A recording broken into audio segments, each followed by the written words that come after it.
जब हरि था मैं नाही, जब हरि था मैं नाही, जब मैं हूं हरि नाही।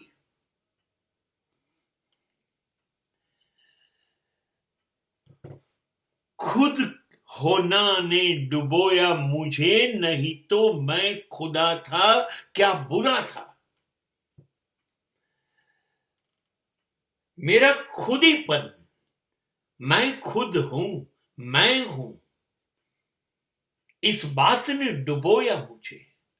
वरना जब मैं था ही नहीं, खुद था, when my I was not there, thou was there, ત્યારે હું હતો જ નહીં, ત્યારે તો ઈશ્વર જ હતો.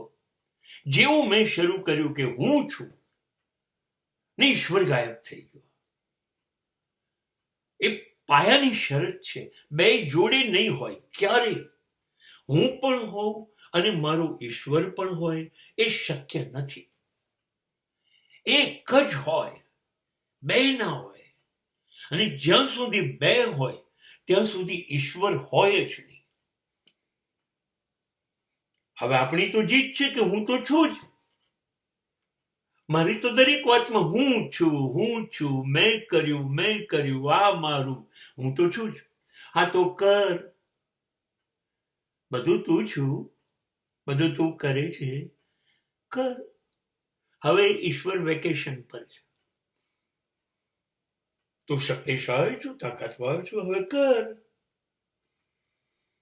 હવે મારી શી જરૂર છે? આપણી તકલીફ ક્યાં છે કે આપણે આપણો આઈ હું ઢીલો કરતા જ નથી. અને બીજી ફરિયાદ શું છે? સુખ મેં સુમિરન સબ કરે, दुख में करे न कोई, जो सुख में सुमिरन करे तो दुख काहे को होए कबीरा, तो दुख काहे को. ગુજરાતી ભજનમાં કહ્યું હતું કે જ્યારે સુખ હોય ને ત્યારે સોની સાંભળે અને દુઃખ હોય ને ત્યારે હરી. આપણે સુખી થઈ જઈએ છીએ ને ત્યારે હું સુખી થયો, મેં કર્યું, આ મારું છે. ત્યારે ઈશ્વર કોણ? ત્યારે આપણે એની જોડે દૂરનો સંબંધ પણ નથી રાખતા. પછી જ્યારે ચારે વાણ ડૂબી જાય છે, આપણે દુઃખના દરિયામાં ડૂબી જઈએ છીએ, ફસાઈ જઈએ છીએ ને, ત્યારે આપણે હરિને યાદ કરીએ છીએ. નહીં, બે જોડે નહીં હોય.